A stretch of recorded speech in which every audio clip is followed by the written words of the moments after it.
a late start today. Welcome back to everybody who joined us yesterday. I hope you left feeling very excited and inspired from listening to Jill and Charlotte. Please, yes, use the chat box, ask questions as we go through. At the end of this presentation today, there will be a certificate coming to you and a recording within the next 24 hours. So just give me a minute to make sure that I can add the recording to you all. And over to you, Charlotte. Thanks very much indeed. Thank you very much, Amanda. So let's do a quick sound check. Can everybody in the chat box, if you can hear me, tell me what have you got next to you on your left? What can you see to your left? I can see a pile of unfinished macrame projects. I haven't been very creative this week, I think. Mobile phones, okay, pillows, coffee tables, walls, a lot of walls. Ooh, a geography textbook. How interesting. Yeah, so, oh, you can see the son playing. Fantastic. Your husband. Yes, pens, a must for every teacher. Oh, someone's got a cat next to them. Fantastic. Oh, several cats. I'm hoping mine stays out of the room today. Okay, so we are here to continue our lovely week of snappy sounds. Unfortunately, it's just me today. You won't be seeing Jill, but she'll be back with you tomorrow. And today we're here to talk about what SSP is and what we need to do to teach the methodology. Excellent. So, hopefully, those of you that were in our session yesterday all remember what SSP stands for. For those of you that are joining us new today, have a look at the chat box because I'm sure some of your colleagues will share that in there very soon. Synthetic phonics, excellent. That's there we go. There's the first S. Systematic synthetic phonics. And yeah, we are on day 2 of our wonderful week of snappy sounds. So as you'll see tomorrow, it's all about phonics leadership and engagement with parents. And then, oh look, someone's done their homework. Fantastic. Then we'll be moving on Wednesday to using the resources to full effect in the classroom, and then Thursday putting it all into practice. So if you haven't registered for the rest of the webinars this week, do make sure you do so at the end of the session. We'll send out a link and all of that. But what are we going to do today? Well, here we have our little session overview for today. So, as Jill and I mentioned yesterday, our first session was very much an overview. Today, we're going to be going into a little bit more detail, and we're going to start by looking at systematic synthetic phonics. So, we're starting right there. What is it? What is it not? And what are the core criteria? What makes an SSP program an SSP program? We're then going to be looking at all sorts of different areas within phonics. So we're going to be talking a little bit about our oral work, pronunciation, phonemic awareness, the alphabetic code, blending, segmenting, letter formation, and handwriting. Tricky high frequency words, the language we use to talk about phonics, and of course, we're going to end with a little end of module quiz as well. Now, today might be a useful time, if you do have one, to have a pen and notebook nearby, because there are a couple of things that I might want you to make notes about that you don't necessarily want to share in the chat box. So having a notepad and pen will be useful. I'm sure as teachers, you all have one anyway. And yeah, as Elena says, we are from all around the world. It's so great, as usual, to see so many teachers from so many different countries all across the world, different time zones, getting ready. So let's get going. Okay, I said we're going to start by talking about what systematic synthetic phonics is not. So on the screen, you can see a number of words. Any ideas why those words might be representative of what Systematic Synthetic Phonics, SSP, is not. Have a think. Try and share some ideas in the chat box. So what? Wow, okay, so SSP is not alphabetical. Victoria, you are absolutely right. Why? Why are we saying no to alphabetical? What can we see? What do we know about these words? It's about sounds, absolutely. And we don't teach it in an alphabetical order. Not pure memorization, absolutely. There are some things that we do memorize, but it's not about memorization. It's not about just remembering the shapes of the words. It's all about understanding. Tenzin has shared that's a lovely word, understanding of the sounds. Do we know what onset and rhyme are? That's R-I-M-E, not R-H-Y-M-E, because as I said yesterday, English is crazy. We will be absolutely, yeah, nada, straight in there. Beginning and end part. So the onset is the first sound of the word. The rhyme is the ending. And it is one way that phonics can be taught. There are three main versions of phonics out there. SSP is the one that we are looking at. And in SSP, onset and rhyme is not used. So let's look at these in a little more detail. All right. What what systematic synthetic phonics is not? It is not memorization of text. We need to be checking that we are segmenting and blending and that the children are not just remembering things. In the same way, it's not about context cues and it's not about picture prompts. It's not guessing. These are the main tools that we can think about having in the classroom, and they support that. But when we introduce a new sound, here's another one of my lovely letters. We can use this picture here so we could guess. Well, if we know that this is web, we can guess that this sound must be ooh, ooh. But we're not about using those pictures to guess. So if you remember yesterday, we talked about the sound coming first and the visual support coming second. And this is again to help us prevent guessing from happening. Similarly, it's not about starting the word and guessing the rest. We said it's not about teaching in alphabetical order. There's a reason for this that will come very clear in this session, but we don't teach phonics in an A, B, C, D, E version. Why? Because there are lots and lots of different sounds that the letter A can make. Manit, this is a question that I'm going to bring up later on, actually. So I'm just going to park it there on the shelf. Is there an action to accompany the sounds? We will talk about this a little bit later.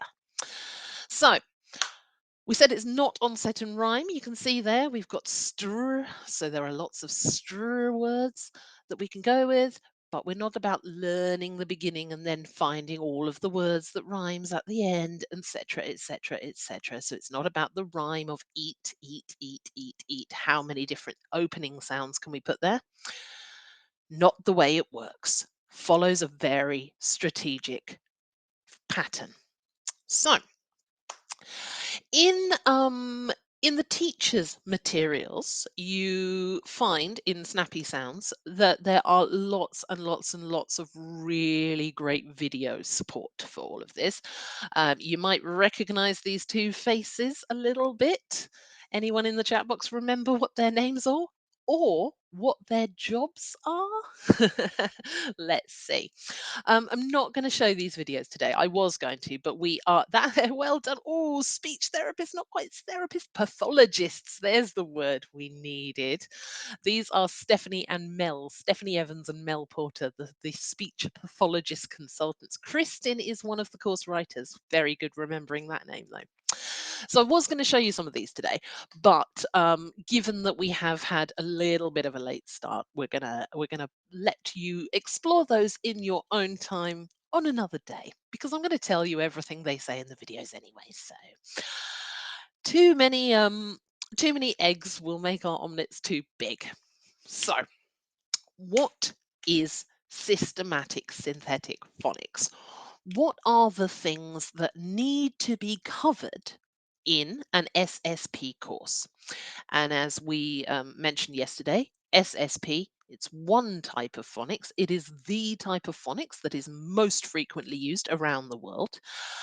Many of the phonics series that you already know, so people yesterday mentioning Jolly Phonics, you've got Read Write Ink, which is quite popular. There's loads and loads and loads of different series that follow a systematic synthetic phonics program.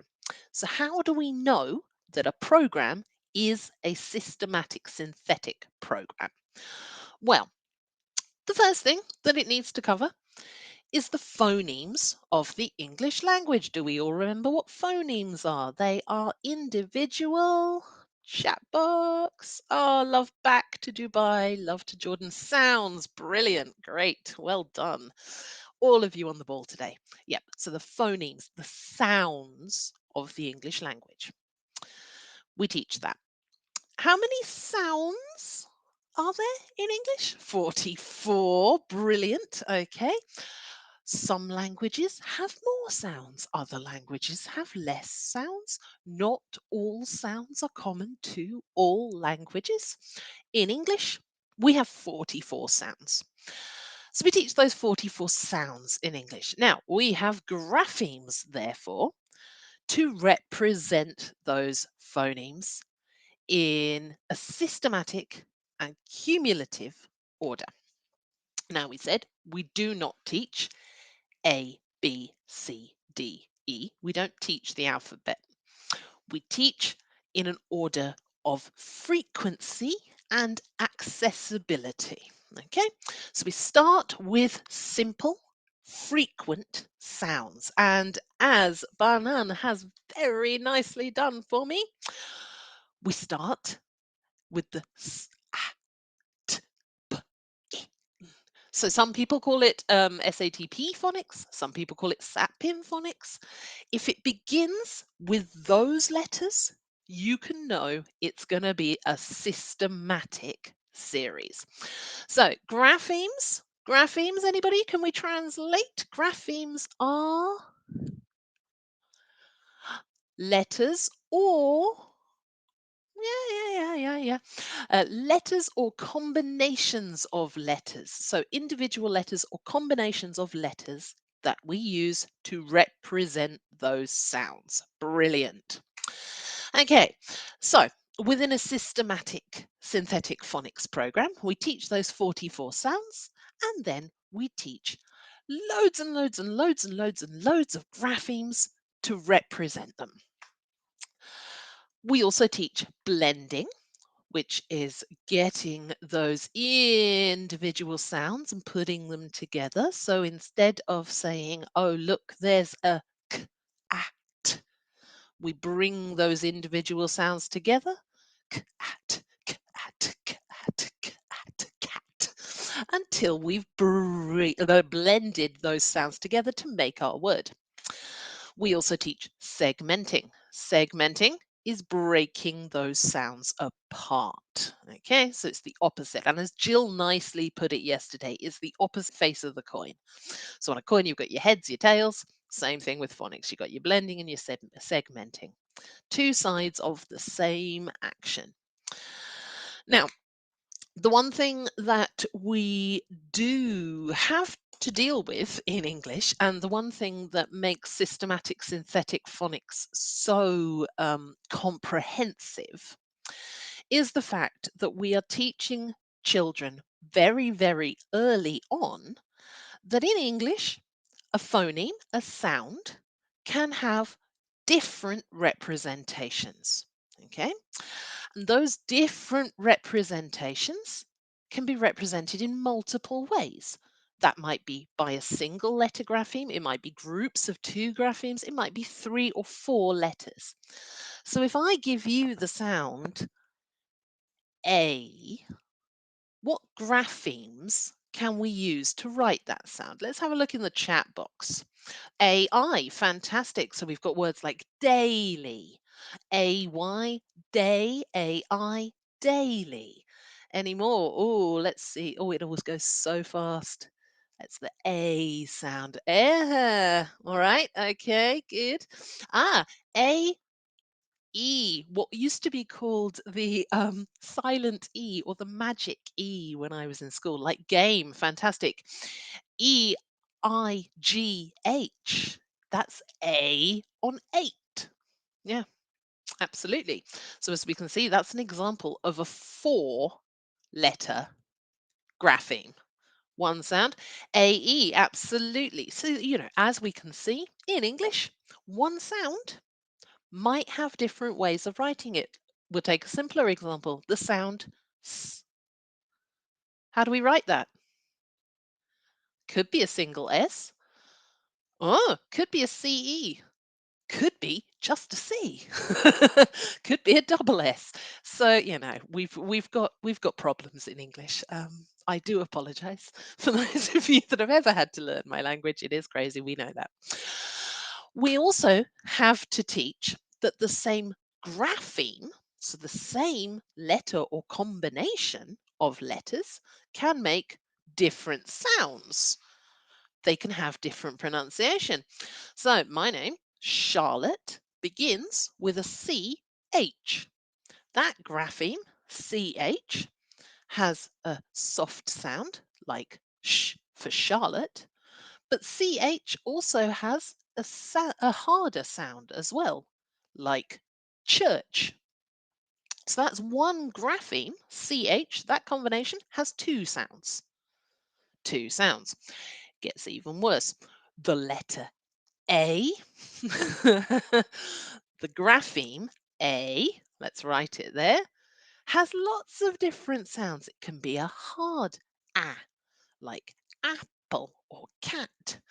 It can have a nice sort of soft sound.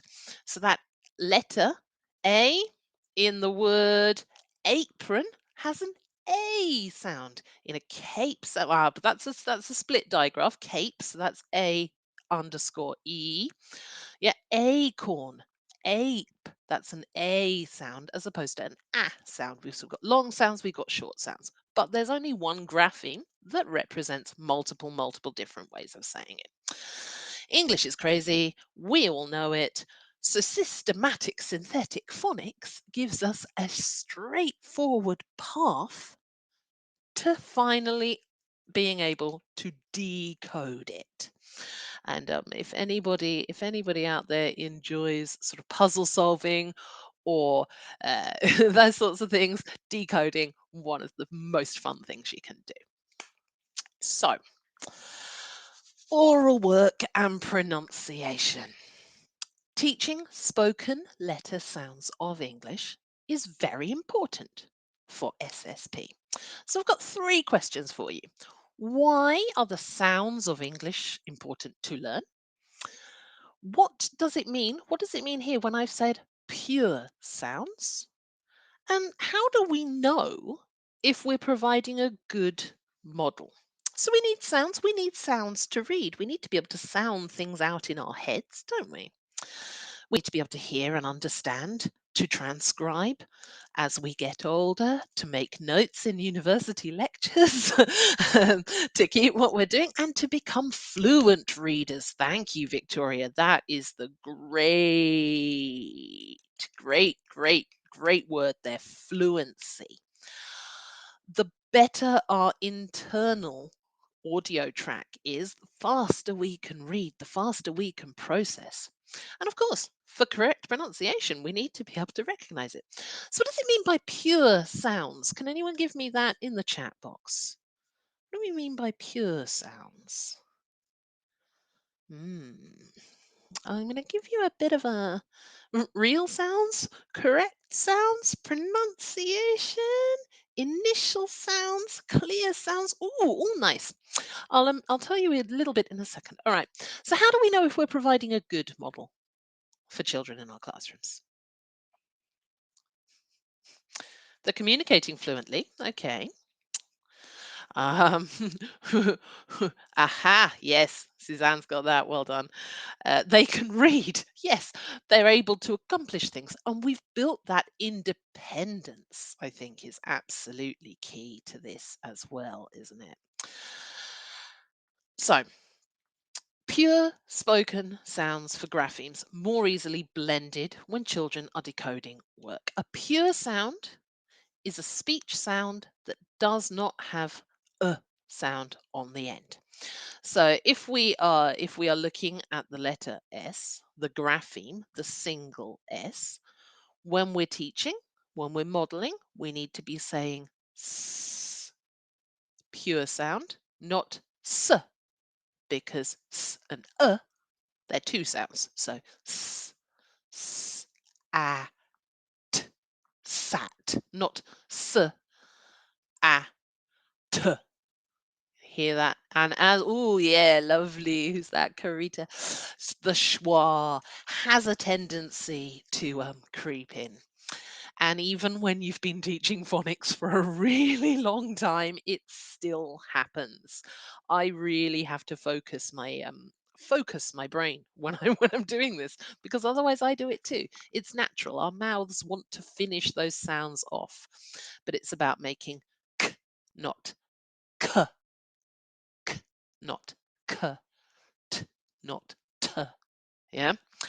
I hope you can hear the difference. It's not always easy when you're over a computer. But yes. Yes, and it is funny when you hear with with the kids as well. And you know what? One of my favorite things about teaching pronunciation and teaching phonemic awareness is how much fun it is to hear the difference between what they're trying to say and what they think they are saying and those sounds. So, phonemic awareness, why is it important? Well, starting out, what is it? It's the awareness that words are made of individual little sounds that we can break apart into individual sounds. Okay, we can break down to a phonemic level. When we're speaking, and especially when we are competent at speaking in our native language or our learned languages, speech is continuous, it's fast moving, it's a sound stream. For those of you that have done language teaching, you'll know that when we are speaking, we have little sounds that insert, we have additional sounds. When we speak quickly, it is a very, very fast stream and it all merges in together. As we listen, we naturally understand and listen to the meaning of what being said. We don't focus on the individual speech sounds in words. We're listening to the whole word. So, of course, when we're teaching phonics, we need to teach this explicitly. It's not a natural process. It's like we were saying yesterday. You know, identifying the individual sounds, we need to break those down. Hi, Rowena from Qatar. Lovely. Okay. And we also need to break that down. So within a sentence, we find individual words. We talked a little bit about those linking sounds that creep in. We need to be able to identify those words within the sounds. And then we need to be able to identify those individual sounds within those words. Ooh, oh dear. Right. So we're going to do a little bit of a quiz. Now, I did ask you at the beginning if you had a pen and notepad to have one to hand. If you do have a pen and notepad, I would like you to write the numbers 1 to 5. I'm going to give you a little sound identification test. So I'm going to give you 5 words and you're going to tell me how many sounds each word has. Okay? So, word number 1 is sheep. On your piece of paper, how many sounds in the word sheep? Okay. Word number 2 is patchwork. Patchwork. Patchwork. How many sounds in patchwork? Hmm. Now, the way that we're doing it, We're going to sound it out. So just like we would in the classroom. Word number 3 is fox. Fox. How many sounds in fox? Number 4. Down there is our little queen. How many sounds in the word queen?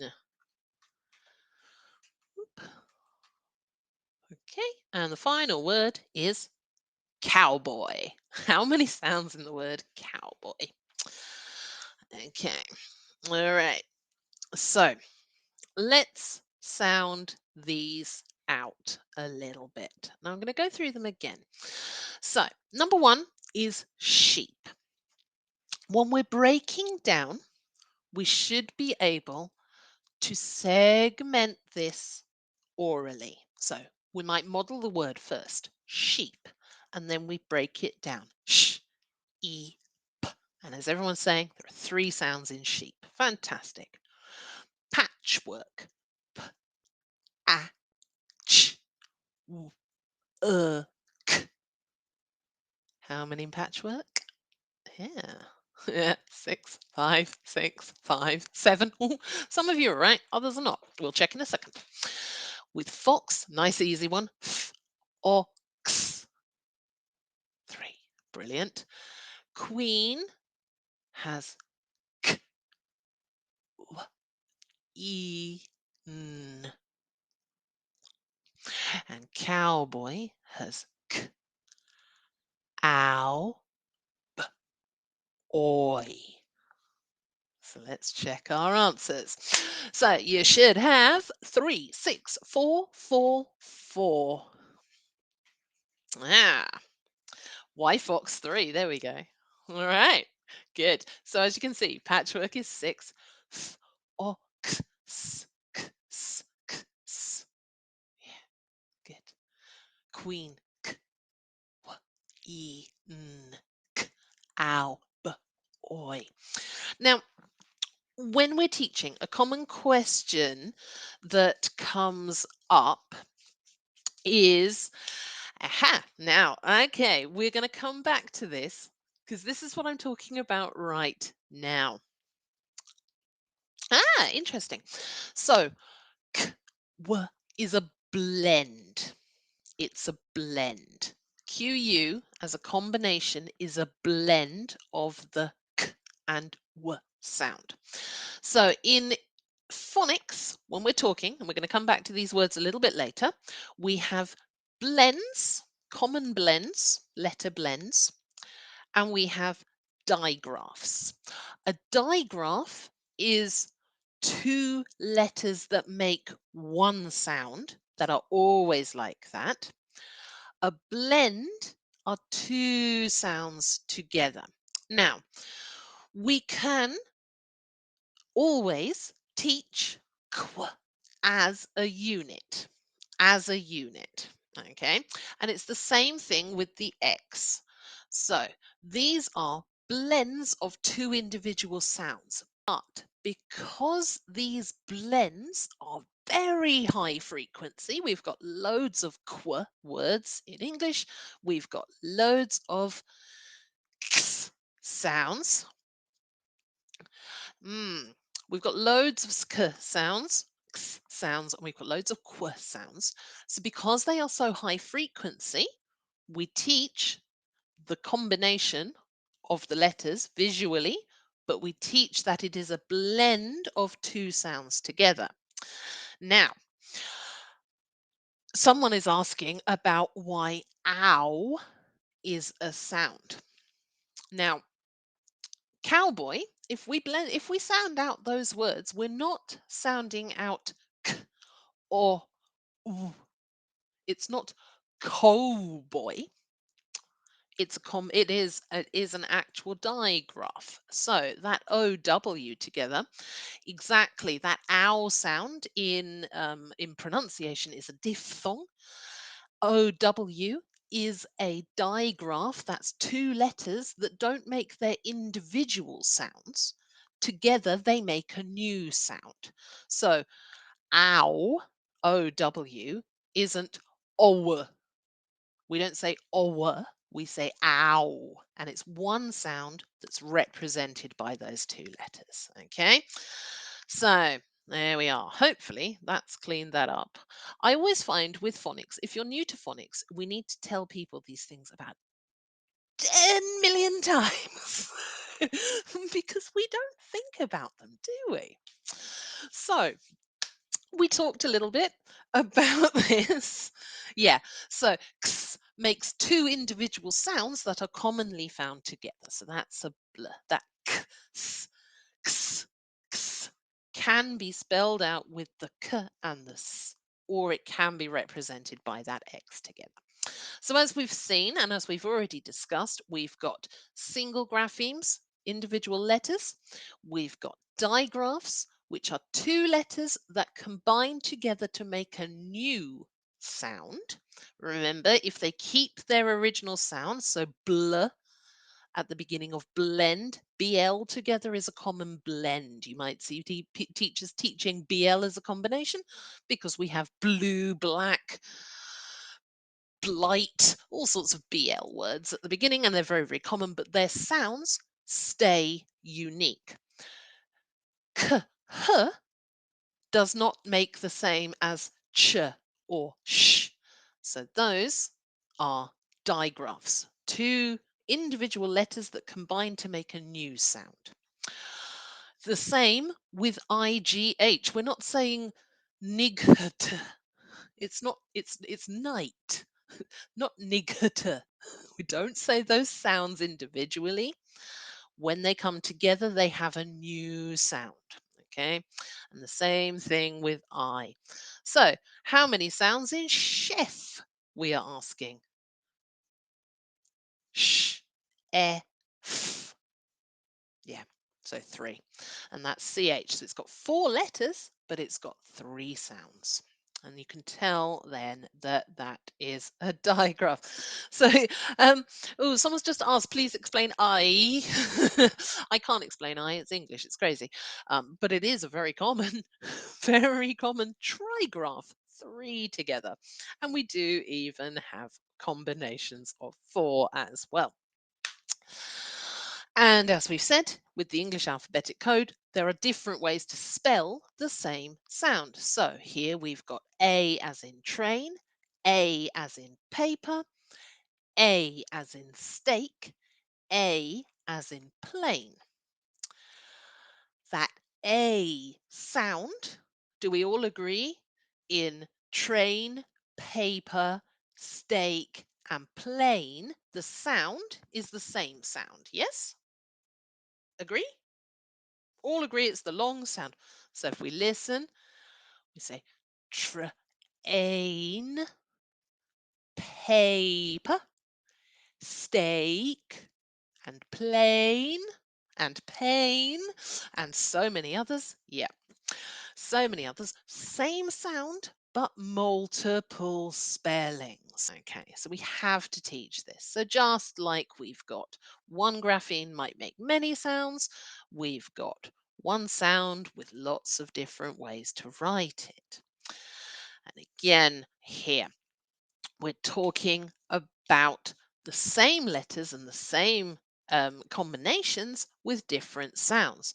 So the ed suffix, we can have 3 different pronunciations of an ed suffix. We might say wanted, needed, or wanted or needed. So that's the id sound. We've got hated again. And then we've got words like here we have boiled, lovely, and jumped. So jumped gives us that t sound. Boiled gives us that d sound. Cow and bow or show. So we've got an O, we've got an ow. And again, we've got that same combination of spelling, but different sounds. So each of those in a systematic synthetic phonics program will be taught in order as we go. Some of the people yesterday were talking about I showed the card for the g sound for girl, gate, etc.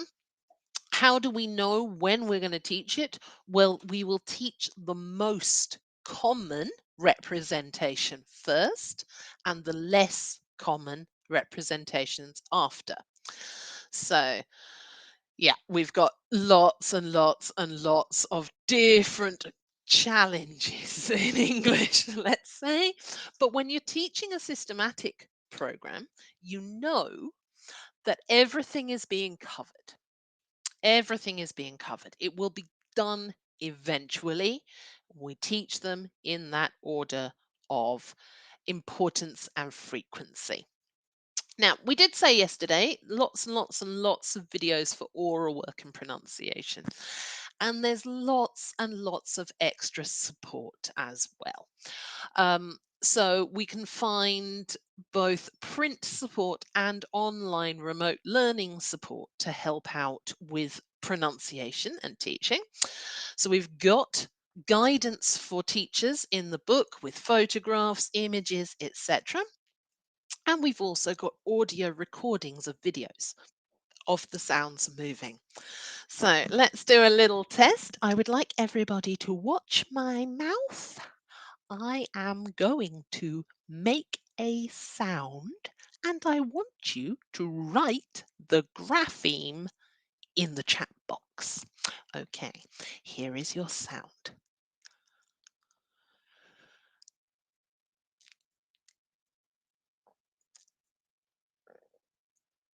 Hey, brilliant. Excellent. Look at that. We've got lots of THs coming up indeed. So, good thing to know is that obviously the way our mouth is shaped makes different sounds. So we can teach this. And we can teach this through videos, we can teach this through modeling, we can teach this through lots of different things. But one thing that we do encourage when we're teaching phonics is to be specific. Now, when we talk about how sound is articulated, we need to talk about three key areas: where in the mouth it starts from, the way that it is pronounced or produced, and whether or not it is voiced or unvoiced. And for those of you that have been teaching for a long time, you've probably spent many hours in your classrooms doing this. Okay, so place in the mouth. For those of you that might not know, we go from the lip back down. So our different sounds, we've got the sounds that start at the top. So they are labial, bilabials. We then move backwards. So where the tongue is, it can be between your teeth. We said th, and you knew because that tongue comes out, it goes up, goes back. So we can go to right the way down into the back of our throats, the glottal stops and things. So we've got k, g, ng, and you can feel them. If you say them out loud at your computer right now, k, k, k, you can feel the air here in your throat. And we can talk to the children about this. We can talk to the children about this, and we should do this. There's lots of things that we can do in terms of that physical makeup, getting them to put their hands on their voice box. And if you do that at home right now and then talk, you can feel those vibrations. So we can talk to them about voiced and unvoiced sounds. So the difference between b and p, p and p. See, you can find that there. D and t. Those differences and those pairs of letters, where the only difference is the vibration. Of course, we're talking about young learners. We're not going to necessarily use the teacher words to talk about this. So we can talk about soft sounds and hard sounds in language that they can understand. We can talk about long sounds as opposed to continuous sounds. Yes, Gail, that's a great idea. The tissue trick. I don't know if I have any tissue around me today. I probably don't. But yeah, you can hold a piece of tissue and if you it will move to show the differences. So yeah, it's lovely. So many fun things you can do with that. Big confusion with and yeah, no doubt. There are in English as well. You don't have to look very far to know that. Well, I live in Brighton, which is in the south. I say my th and th sounds, but 1 hour up the road in London, no. They're in a London accent. It's t and d. In Ireland, yeah, these sounds are difficult to make even if you're a native English speaker, and many variances in English don't do that. I've spent a lot of time teaching those sounds. So, as we said, blending is the opposite of segmenting. Decoding the written word, identifying the graphemes, and saying the sound for each. So when we blend, we are starting with those letters. So let's take the example of the word snappy. We see it written there. We can see that it has how many sounds? 5 sounds. S, n, a, e. Okay, it's made up of 5 graphemes. This for the S, the N letter, the A, the double P, and the Y. And when we're spelling it, it is 6 letters long. But when we are breaking that word down, when we're segmenting that word, we can go S, N, A, P, E. Okay, we've got that long E on the end. We can bring them all together and we can blend them. Yes, double P, 1 grapheme. Because we don't say snappy, do we? It's got 2 of them, but they make 1 sound. So a single P and a double P make the same sound. Yeah. P-p. It's not P-p. It's 1. Letters, there are 26 of them. Graphemes, there are 126 of them. So a grapheme is any combination of letters that represent a sound. Really, I say this a lot. Yeah, no, sorry, Victoria, that's a bit of a shock, isn't it? Crazy. I told you, it's crazy language.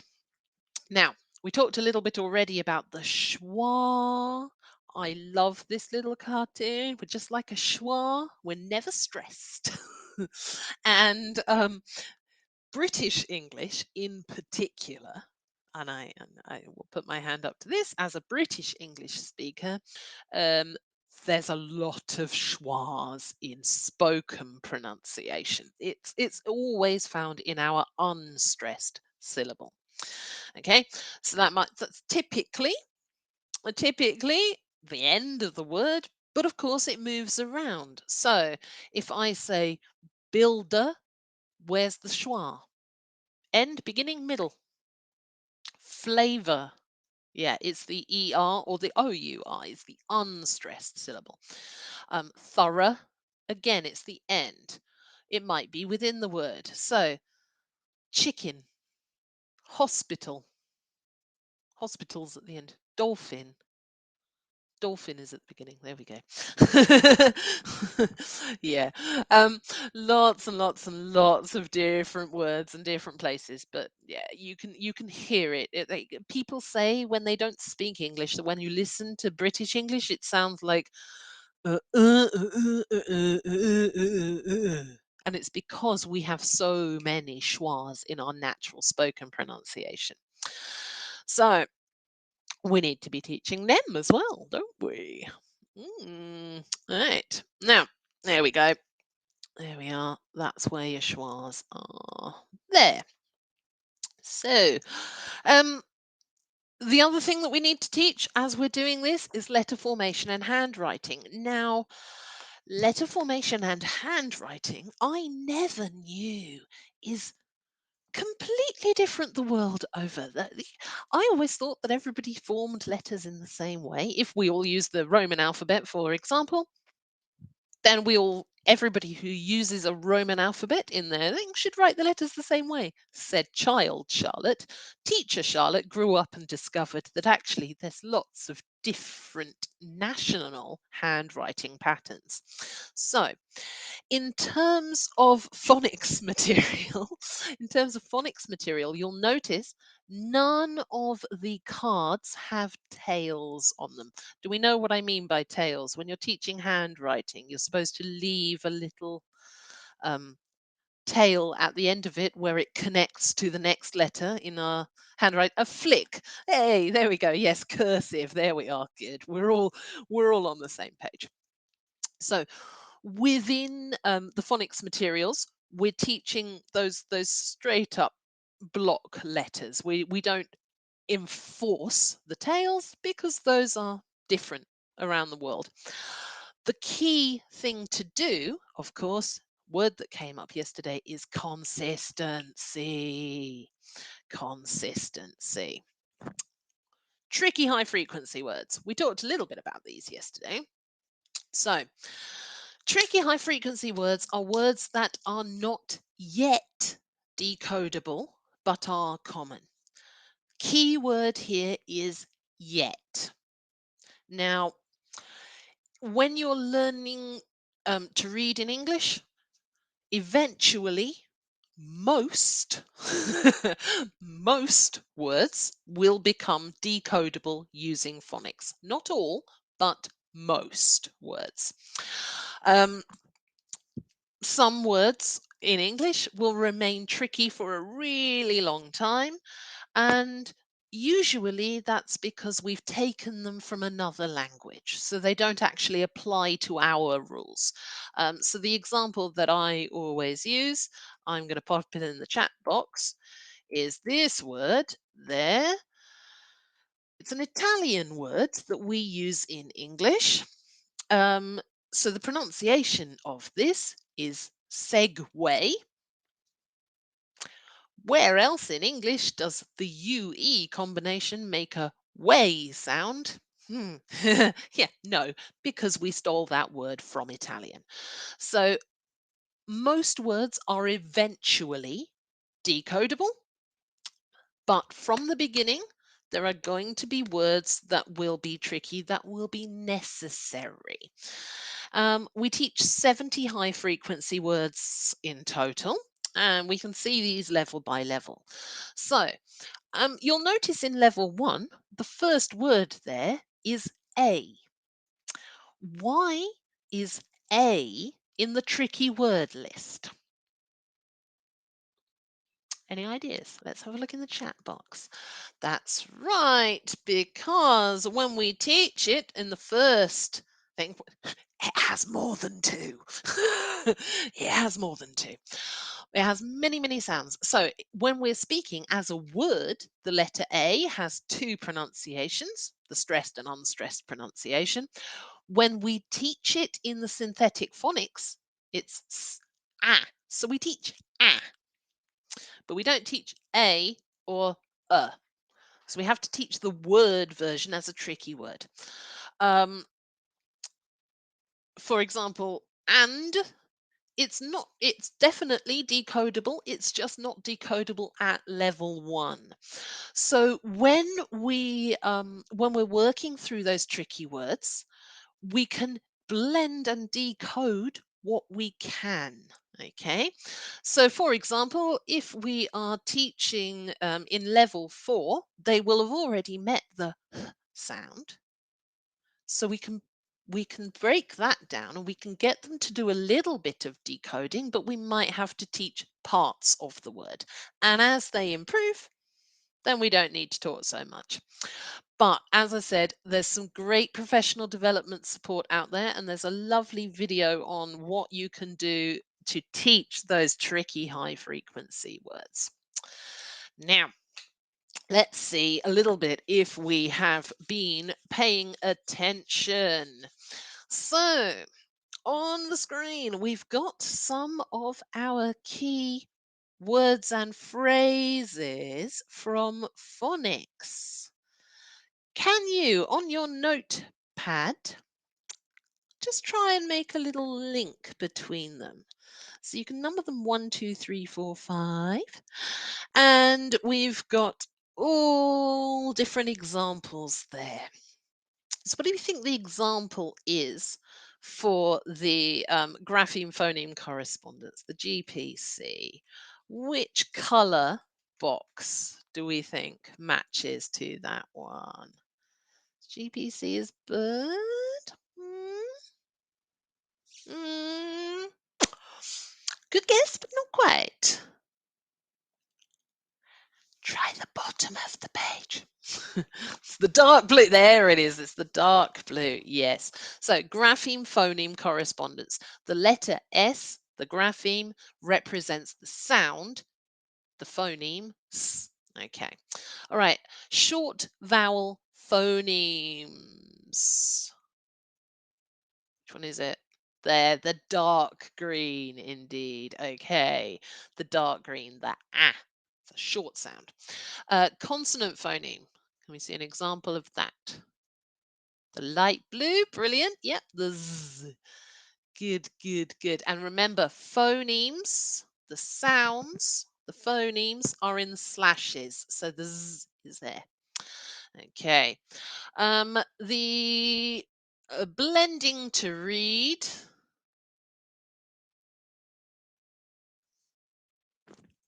So remember, blending is building individual things up. Fantastic. The red one, the skirt.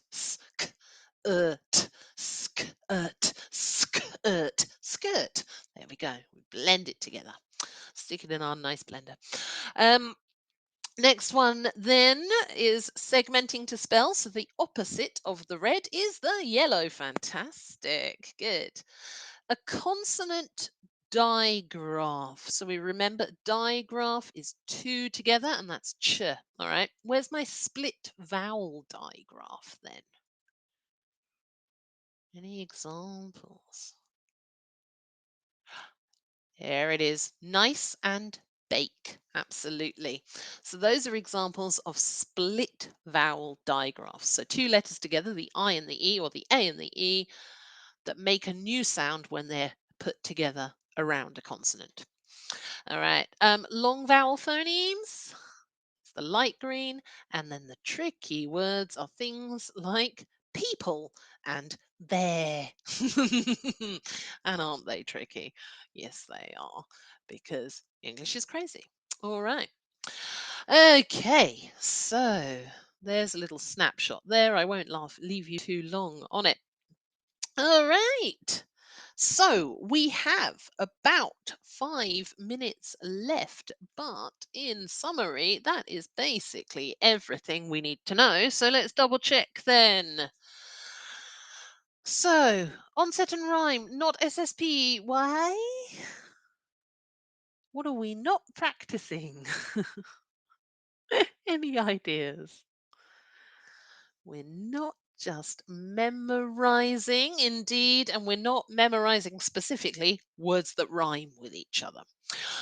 Yeah, so pure sound, SSP is reading exactly. Sound with no schwa, absolutely. The pure sound is the sound with no schwa, no at the end of it. Why do we need pure sounds?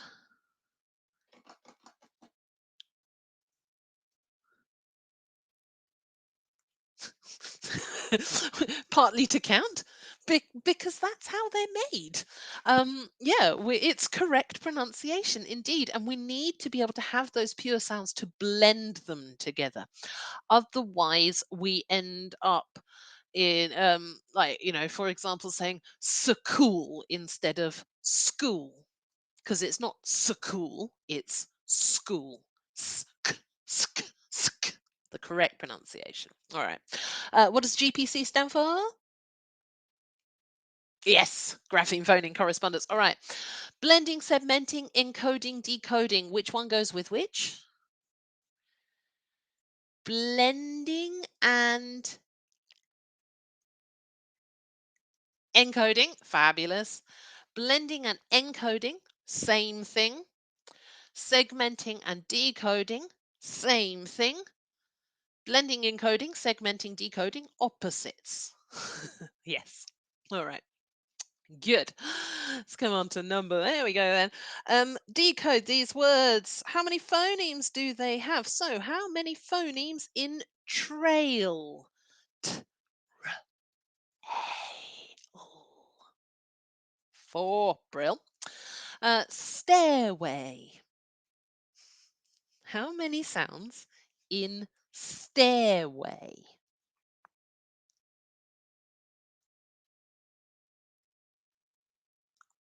5.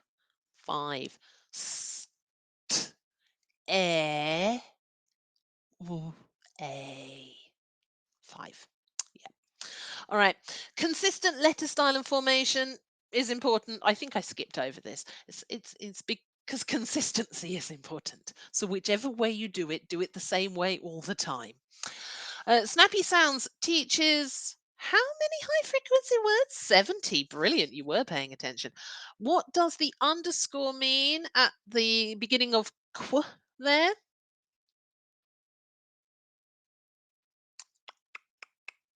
Well, it's opposite of a suffix. Prefix, yeah, is typically found at the beginning of the word. And it's not really a prefix, but we can say that it's typically found at the beginning of the word. What about the dash on the ed? That means it's a suffix. Absolutely.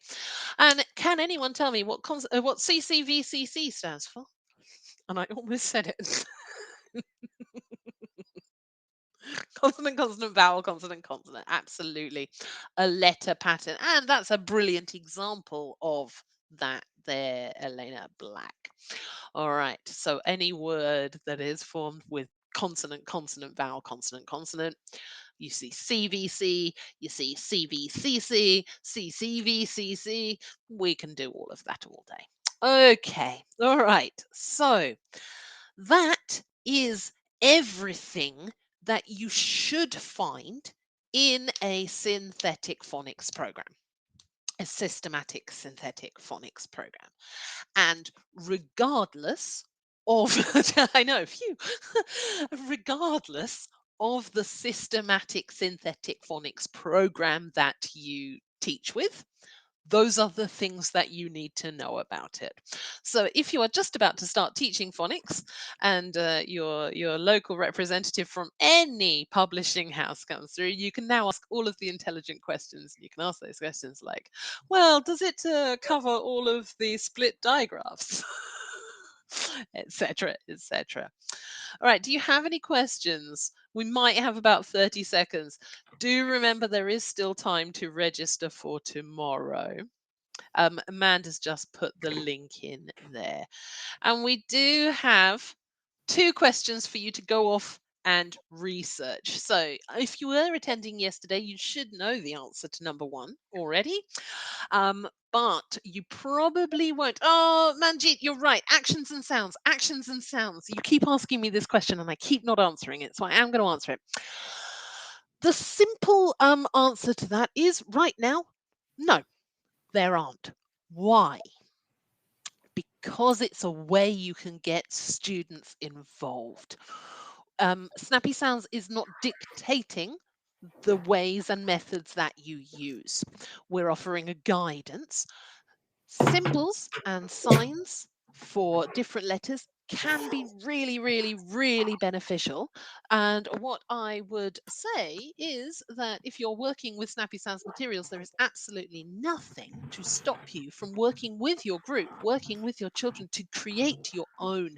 And if you can do it that in that sort of organic way where the kids are involved in making those decisions, it also makes it much more memorable.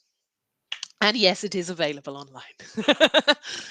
Okay. Hi, Amanda. Hi, How are Charlotte. you? Thank you so much. I love all the comments. Yes, your energy is infectious. Thank you so much for another fantastic session. Thank you all very much indeed. Just to reiterate, you will receive a copy of the presentation. You will receive a certificate for attending this session, and you will also receive a recording to watch again within the next 24 hours. So don't email me straight away, because I just need a little time to convert it and put it up on the YouTube channel. Amanda's had a challenging day today as well, so be kind to her. I have 2 more webinars as well to go now. Oh, thank you all so bless. much for attending. Thank you, Charlotte. Another fantastic session. Don't forget to join us again tomorrow, and Yeah, we it look won't be forward me, it'll to be seeing you Jill then. tomorrow. Jill tomorrow. Yeah. Session 3. Thanks very Session much, everyone. 3. Have a great rest of your day wherever you are in the world. Thank you, Charlotte. Bye. Bye-bye.